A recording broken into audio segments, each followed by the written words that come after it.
Hello everybody, how are you all? I hope you are doing great. Once again, welcome you all in my YouTube channel. In this series of the lecture, we will be completing entire syllabus of class 8 Science NCERT. We have done metals and non-metals part 1 and part 2 in our previous videos. So today we are going to discuss about metals and non-metals part 3, which is quiz session. So let's get started. But if you haven't seen the first part of the videos, please go and watch. Okay, after watching first and second part of the videos, you would be able to understand all concepts of the chapter, right? So without much delay, let's get started. Our first question. The most reactive metal is option A, iron, option B, gold, option C, zinc, option D, potassium. यहाँ आपको most reactive metal बताना है दिए हुए option से. Option A आपका iron है, option B gold है, ऑप्शन सी जिंक है एंड ऑप्शन डी पोटेशियम है. तो आपको पता है कि iron is not highly reactive metal, right? It reacts with the water and air and form rusting. Okay, gold is not reactive at all, zinc is reactive, but potassium is most reactive metal out of these. Okay, so option D will be correct answer. Now we have question number 2. Material around us can be classified into. ये तो आप फटाफट बताओगे क्योंकि ये chapter का base है. Okay, option A elements and compound, option B metals and non metals, option C acid and base, option D none of these. तो ये आप सबको पता है कि किसी भी मटेरियल को हम दो ग्रुप में डिवाइड कर सकते हैं, मेटल्स एंड नॉन मेटल्स में. So option B will be correct. Now we have question number 3. When MgO magnesium oxide is dissolve in water, पानी में अगर हम इसको घोलेंगे मैग्नीशियम ऑक्साइड को, तो वो क्या बनाएगा? Magnesium hydroxide. ओके, तो इस सोल्यूशन का नेचर आपको बताना है. The solution that is obtain is dash in nature. Option A amphoteric, option B alkaline, option C neutral and option D acidic. तो जब भी आपका मैग्नीशियम ऑक्साइड वाटर के साथ रिएक्ट करता है तो वो मैग्नीशियम हाइड्रोक्साइड बना रहा है. तो इट मीन्स कि ये सोल्यूशन हमारा कैसा हो जाएगा? एल्कलाइन हो जाएगा, बेसिक नेचर का हो जाएगा. So correct option is B. Now we have question number 4. Which of the following metals does not react even with steam? Option A silver, option B iron, option C calcium and option D sodium. कौन सा ऐसा metal है जो react ही नहीं करता steam से भी? Okay, silver, iron, calcium, sodium. So your correct answer is silver, क्योंकि आयरन भी रिएक्ट करता है स्टीम के साथ, मीन्स मॉइस्चर के साथ और एयर के साथ रस्टिंग करेगा. कैल्शियम भी रिएक्ट करेगा और सोडियम तो हाईली रिएक्टिव है, राइट? इसके लिए उसको केरोसिन ऑयल में रखा जाता है, कभी ऐसा खुला नहीं रखते हैं जहाँ पे वो रिएक्शन नहीं कर पाएगा. तो सिल्वर हमारा ऑप्शन होगा correct. Question number 5. Identify the non-metals which exist in a liquid state in a room temperature at 25 degrees centigrade. So option A aluminium, option B mercury, option C iodine and option D bromine. तो आपको इसमें बताना है कि कौन सा ऐसा non metal है जो लिक्विड स्टेट में किसी भी रूम टेम्परेचर पे रहता है 25 डिग्री सेंटीग्रेड पे. तो वो हमारा कौन सा है? ब्रोमीन है, option D. Now we have question number 6. A reaction in which a more reactive metal replaces a less reactive metal from its salt solution is called a/an dash reaction. Actually ये एक definition है और आपको उसका term बताना है. आपके options हैं, option A combination, option B displacement, option C double displacement and option D addition.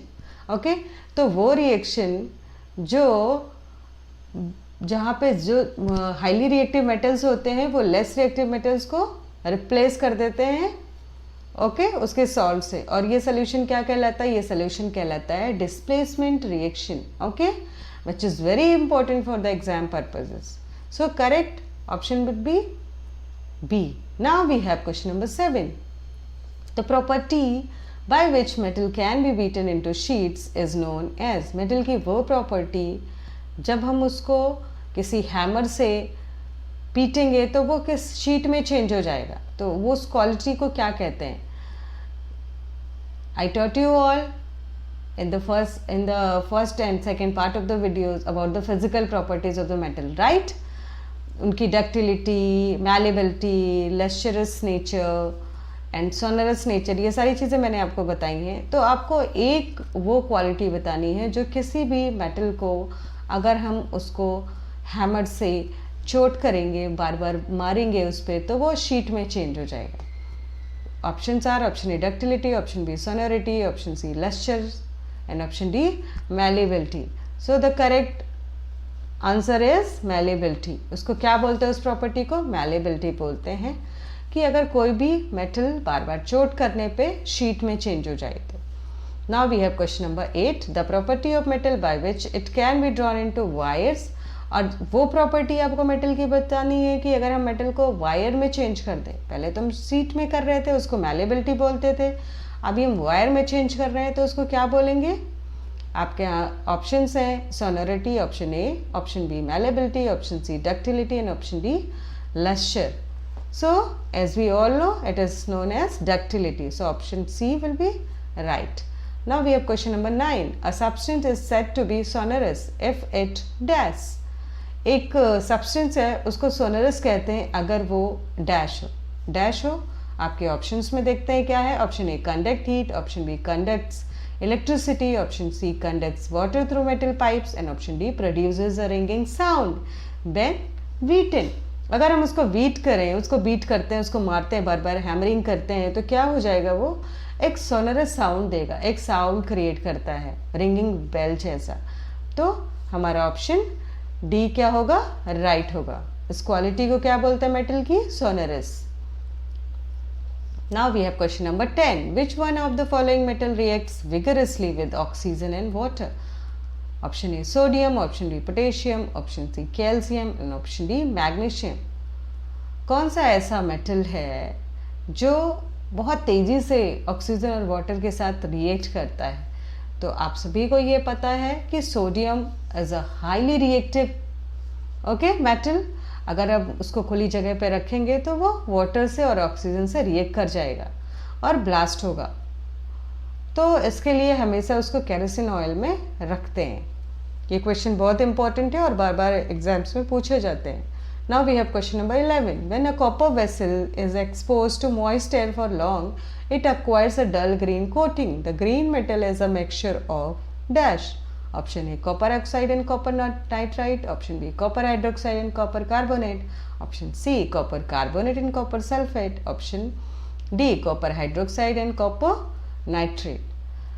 जब भी हम किसी कॉपर वेसल्स को मॉइस्ट एरिया में रखते हैं, ठीक है, तो क्या होता है? उस पर एक डल ग्रीन कलर की लेयर जैसी आ जाती है, अपीयरेंस आ जाती है. तो उस मटेरियल को बताना है कि वो क्या है, किस चीज़ का मिक्सचर है. तो वो मिक्सचर होता है copper hydroxide and copper carbonate का. And this question is also very important. Now we have question number 12. Which of the following metals do not react even with steam? This is a repeated question. I taught you all about the metals and non-metals and their reactive properties. So आपको पता है यहाँ पे आपके options हैं. Option A silver, option B iron, option C calcium and option D sodium.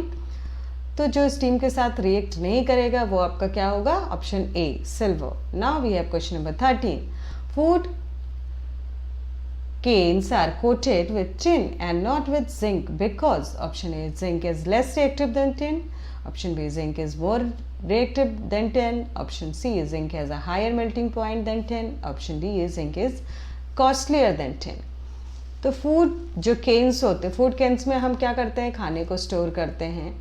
तो वो tin के बनाए जाते हैं, जिंक के क्यों नहीं बनाए जाते हैं? तो आप सबको पता है कि खाने की चीज़ों को हम ऐसी चीज़ों में पैक करते हैं, पैकेजिंग करते हैं जिससे वो ज़्यादा रिएक्ट ना करे, जो बहुत ही लेस रिएक्टिव हो. तो आपका करेक्ट आंसर होगा zinc is more reactive than tin. Zinc ज़्यादा रिएक्टिव होता है टिन से, इसके लिए हम उसको टिन में करते हैं, जिंक में कभी भी फूड केन्स को कोट नहीं करते हैं जिंक से। अगर जिंक से कोट कर देंगे तो वो क्या होंगे, रिएक्ट कर जाएंगे फूड से और वो पॉइजनस होंगे हमारे लिए। Now we have question number 14. When zinc react with dilute sulfuric acid, a salt is formed with the release of gas. The gas produced during this puts off a burning candle with a pop-up sound.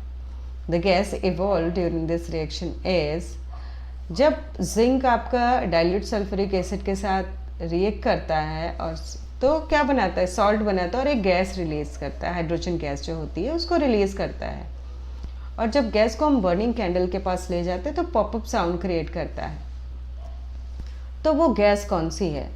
आपके option हैं, option A sulphur dioxide, option B oxygen, option C hydrogen and option D hydrogen sulphide. And the correct answer is hydrogen. Hydrogen जब evolve होती है इस reaction में और उसको हम कैंडल के पास ले जाते हैं तो एक पॉपअप साउंड क्रिएट करती है। Okay, so correct answer is C. Now we have question number 15. Which of the following is non-metal but is lustrous? Option A carbon, option B mercury, option C iodine and option D fluorine. तो आपको ऐसा non metal बताना है इसमें से जो कि है तो non metal quality but lustrous है। Lustrous means shiny appearance, correct?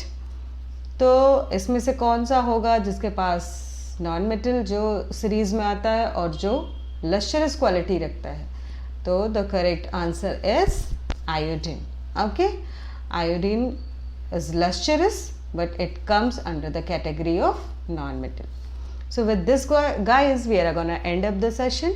Feel free to ask your doubts in the comment section. I really hope you will like this video and it does help in some way to ignite your knowledge. So bye bye, take care and do not forget to like, share and subscribe my channel to get more updates of the future videos. Until we meeting, take care of yourself, stay safe and stay healthy. Thank you for watching.